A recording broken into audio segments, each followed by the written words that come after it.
Hi. Right, practicing scales. I'm a sort of strong advocate of 20 notes per string scale fingerings, and I always try and teach all my students to learn all of their scales in every position, starting on every note. So, for instance, if I take a C major scale, if I start on the C note there, 3 notes per string.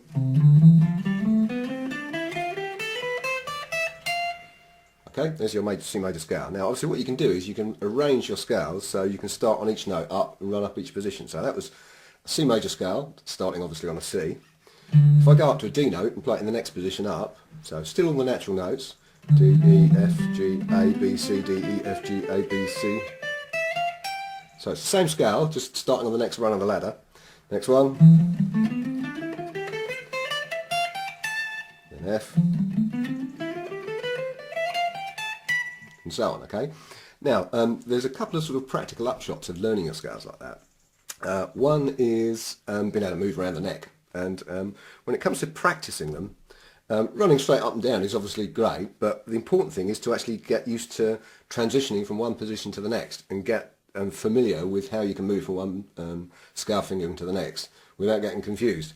So what I'm going to do is I'm going to show you a good way of practicing the movement between the different positions. I'm just going to use 2 strings. I'm just going to use my top E string and my B string. Okay, so I'm playing in C major, so I'm not going to step outside C major, but what you can do is you can come up with a little lick that's based around those 2 strings, and then effectively play the same pattern of notes in the next scale fingering up. So you start to work out how to transition between each of those scales. It's a difficult thing to describe, but if I play it, I'm sure it will make sense.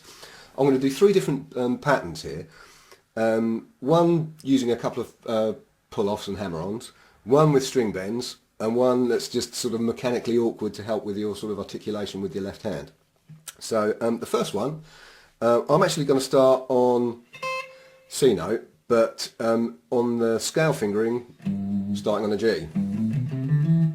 Oh. That one, okay, and then I'm just going to move up all the different positions. I'll actually post the diagram at the end of the video, so if you're not used to seeing scales in this way, you've got the fingerings there. So, first pattern is going to be C, B note to A with a pull-off, then across to your B string, back to that A note, back to your B string, down to F, down to E. So there's our pattern of notes in our first position. So if I then take that same pattern of notes and move it up into the next scale fingering, so starting the same scale on the next note up, we'd end up with this.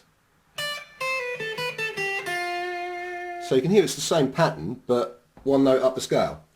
Next one up. Next one. Next one. Next one. So that's gone from C to C. Okay. Now another thing you can do is it's a great way of working out harmonies to guitar parts. So if, for instance, I would look at that first section there. If I started 3 notes further up, so rather than a C, D, start on an E note, it's the third above. So it's the harmony part to that first movement. So it's a great way to practice them, is actually perform the whole thing running through each position. If you've got a loop pedal, record it, and then try playing exactly the same thing, but starting a third above, so you're harmonising with yourself. So I'll give you examples at the end, because I've actually recorded each of these ones here, so I can give you the harmonies as well. Right, next one. With a few bends in it. Now, what's interesting when you start using bends is the fact that obviously you get either semitones or tones depending on where you are in the scale. So we're going to start again in that same position, but we're going to start on a B note and bend to a C, so it's just a semitone. Then a B, down to A, and G, A, then bend from the F to G.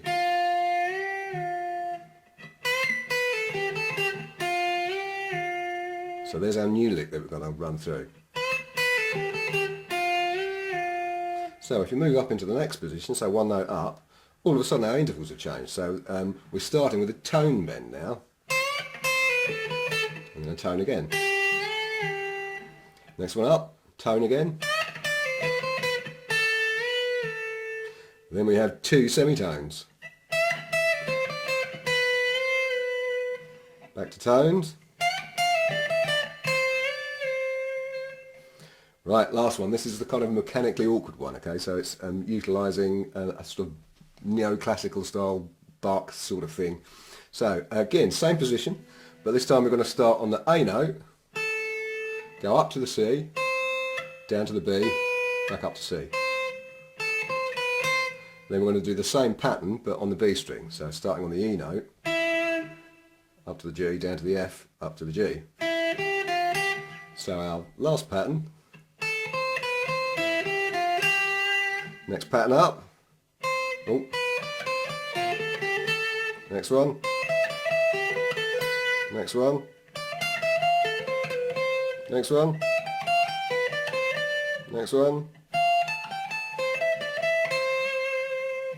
Right, so there we go. That's the exercise.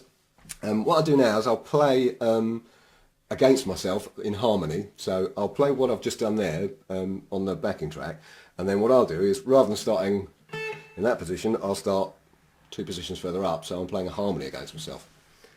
See if I can actually play it and get it right. Let's find out, shall we?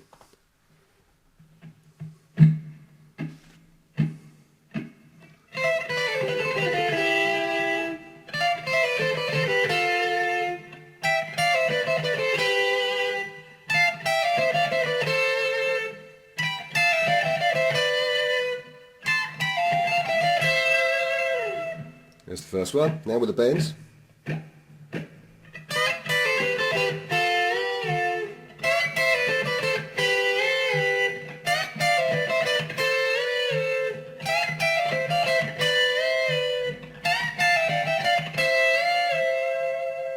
And the last one.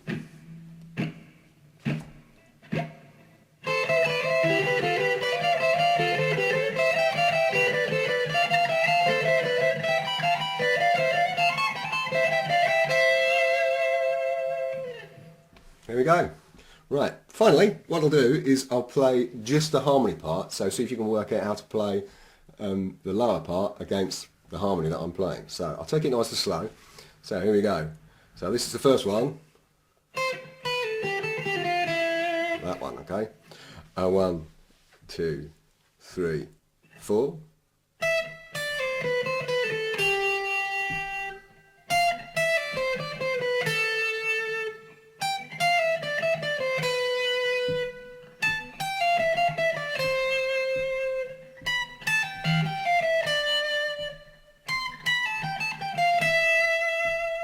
There we go, that's the first one. Now the one with the bends, so that's your original lick. So I'm going to start third above. 1, 2, 3, 4.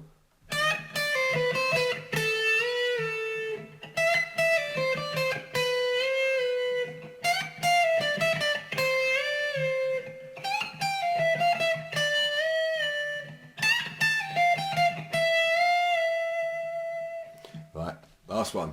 So this is our sort of Bach style one. So that's your lick. So I'm going to start third above again. 1, 2, 3, 4.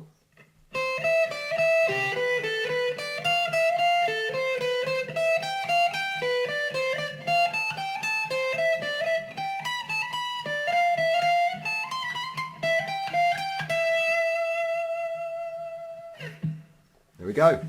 Have fun.